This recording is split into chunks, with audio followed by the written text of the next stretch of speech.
Hello दोस्तों, नमस्कार।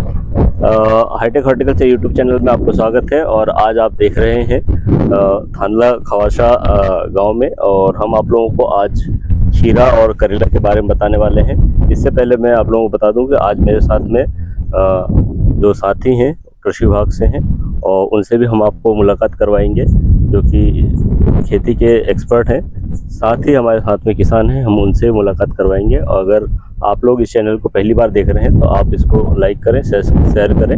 तो हम आपको मिलाते हैं हमारे जो साथी हैं आज के। सर बताएंगे।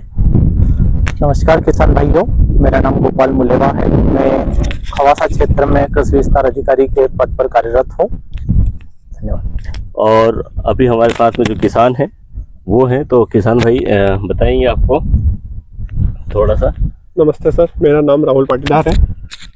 कहाँ से हैं आप राहुल? खवासा सर। खवासा से है ना। तो जो आप यहाँ पर खेती कर रहे हैं, कितना क्षेत्रफल में कर रहे हैं आप, कितना एरिया में कर रहे हैं? ये 1 एकड़ में हमने लगाए, पूरा 1 एकड़ ऊपर है। आधे में खीरा लगाई, आधे में करेला लगाए सर। खीरा की आप कौन कौन से वैरायटी आपने लगाई? खीरा की VNR की क्रीस है सर, एक क्रीस है और एक धनलक्ष्मी है। और इसका अभी कितने दिन की फसल हो गया है ये सर 60 दिन की हो गई है लगभग। अच्छा, हाँ 60 दिन का हो गया। 7 दिन का हो, मतलब लगाने के बाद 35 दिन में तोड़े हो जाती है। मतलब जब से बीज लगा देना उसके 35 दिन में तोड़े, फर्स्ट तोड़े 35 दिन में हो जाती है। तो यहाँ जैसे कि 35 दिन में भी हो गए, तो उत्पादन अभी कितने दिन का हो गया है? ये निकल गया अभी यहाँ पर उत्पादन सर हर बार, मतलब एक दिन छोड़ के एक दिन करते हैं, मतलब 2.5-3 टन हर बार निकलता सर। हाँ सर। तो जैसे आप लोग यहाँ पर टोटल उत्पादन कितना लगभग हो चुका है इसका? सर अभी कैलकुलेशन तो नहीं लगाया, मतलब 1 बीघे में 60-70 कुंटल उत्पादन आता है। 60 से 1 बीघे में। ओके, तो 1 बीघे में लगभग इतना आ रहा है। हाँ। और आप इसको अच्छे से आप कर रहे हैं, है ना? हाँ सर। इसमें आपने फर्टिगेशन के तौर पे आपने क्या क्या लगाया हुआ है यहाँ? जनरल कंपो का यूज करते हैं सर हम ज्यादातर, तो कंपो कंपनी। कंपो एक्सपर्ट। हाँ, कंपो एक्सपर्ट का। ओके, कंपो एक्सपर्ट में इसमें बोरान है, कैल्शियम है, नाइट्रोजन है, मैग्नीशियम है, सल्फर है, सब वेराइटी अलग अलग है। बहुत बढ़िया। तो यहाँ पर आपने ये जो वैरायटी है, एक तो आपने VNR की क्रिस्ट बताया, और ये धनलक्ष्मी है। हाँ, है ना? तो धनलक्ष्मी भी अच्छा है। धनलक्ष्मी से बेटर क्रीस है। ये भी इसकी जगह सही है, लेकिन बेटर वो है। बेटर वो है। हाँ। यानी कि कोई उत्पादन में मतलब यही है कि अगर मैचिंग अगर करते हैं कि भाई कि किसका बेस्ट प्रोडक्शन है, हाँ, तो क्रिस का। क्रीस VNR की क्रीस का उत्पादन ज्यादा है। क्रिस है, क्वालिटी भी अच्छी है, उत्पादन भी अच्छा है। आपने यहाँ पर पूरा ड्रिप और मल्चिंग लगा रहे हैं। ड्रिप से लगाया सर। आप किसानों को ड्रिप और मल्चिंग के बारे में क्या सजेशन करेंगे? क्यों, मल्चिंग लगाने से बहुत फायदा है सर। हाँ हाँ। ड्रिप फर्टिलाइजर मेंटेन बहुत अच्छा होता है। बारिश हो तो भी मतलब फर्टिलाइजर मेंटेन कर सकते हैं अपन। जी जी, मतलब जिस टाइम को अपने को खाद डालना हो, हाँ हाँ, पहले बारिश होती हो तो भी अभी खाद दे सकते हो। मल्चिंग नहीं लगाएंगे, लगातार बारिश होगी तो अपन खाद भी नहीं दे पाएंगे। इसमें जैसे कि रोग और कीट का प्रबंधन है, बहुत कम हो। मल्चिंग लगाएंगे तो बहुत कम रोग आएंगे, रोग भी कम आएगा। और जैसे घास फूस भी जैसे करनी बहुत कम, तो निंदा को देगा, खर्चा बच जाएगा। बहुत बढ़िया।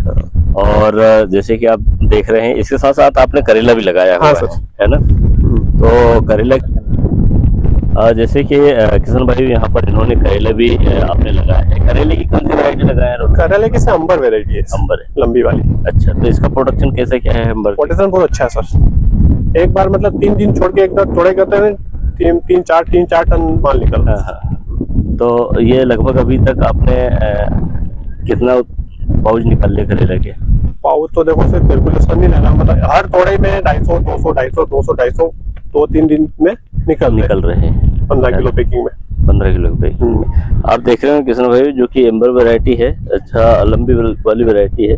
और यहाँ पर बहुत बेहतरीन तरीके से ये हार्वेस्ट ये फला हुआ है। और ये जो मेथड है, ये मंडप विधि से कर लिए हैं। तो आप देख रहे होंगे कितना बेहतरीन तरीके से यहाँ पर ये झूल रहे हैं, है ना? तो ये इस तरीके से करेंगे तो क्या है कि करेला है, इससे करने से उत्पादन भी खीरा है, तो इससे उत्पादन अच्छा मिलता है ना? और ये जो बेल वाली फसलें हैं, इनमें इसके लिए मंडप विधि से काफी अच्छा फायदा होता है। तो आप देख रहे थे हाईटेक हॉर्टिकल्चर यूट्यूब चैनल और खीरा की जानकारी।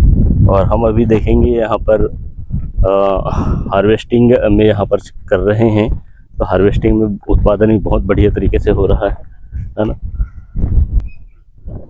जैसे कि यहाँ पर आप देख रहे होंगे, यहाँ पर जो क्रिस वैरायटी है जो अपन बात कर रहे थे, वो यहाँ पर बेहतरीन तरीके से इन्होंने पाउच भर रखे हैं और ग्रेडिंग के बाद में इन्होंने रखा है। तो ये अभी हार्वेस्टिंग के बाद में कौन सी मंडी जाता है यहाँ से?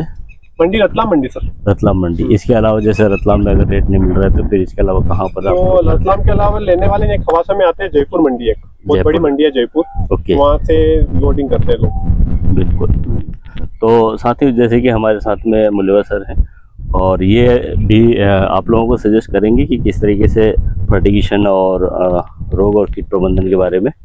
जी किसान भाइयों, मैं यही कहना चाहूँगा कि जब भी हम किसी भी फसल को लगा रहे हैं तो सबसे पहले उसकी मिट्टी की जांच करवाएं, और जो जांच के आधार पर किसी भी फसल की जो रिक्वायरमेंट रहती है, हमारे खेत के अंदर कौन से पोषक तत्व पहले से उपलब्ध है और बाकी के बचे हुए पोषक तत्वों को हमको किस हिसाब से देना है, वो हमें जांच से पता चलेगा। और जांच के आधार पर ही अगर हम पोषक तत्वों की पूर्ति करेंगे तो उसका ज़्यादा अच्छा परिणाम हमें मिलेगा और हमारी जो फसल रहेगी वो भी काफ़ी स्वस्थ दिखेगी और हमारा खेत भी खराब होने से बचेगा।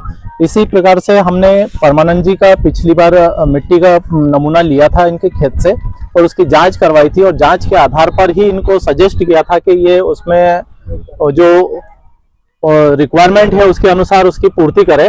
तो इन्होंने उसी के अनुसार पूर्ति करी, जिससे इनकी फसल पिछले से काफी अच्छी चली, बहुत बढ़िया, और लंबे समय तक उत्पादन दे रही है उसकी। तो हमारा यही सजेशन रहेगा कि जो भी किसान भाई एक बार अपनी मिट्टी की जांच करवाए और जांच के आधार पर ही जो आवश्यकता हो उसके अनुसार पूर्ति करें। धन्यवाद। तो किसान भाइयों, जैसे कि आप लोगों ने अपने सुना कि अगर आप लोग फर्टिगेशन अगर विधिवत रूप से करते हैं तो उसमें रोग और कीट इसमें नहीं लगते, क्योंकि अगर पौधा तंदुरुस्त होगा तो इन सारी चीज़ों से आप लोग बच सकते हैं। अधिक जो खर्चा लगता है उससे भी आप लोग बचेंगे। तो थैंक यू।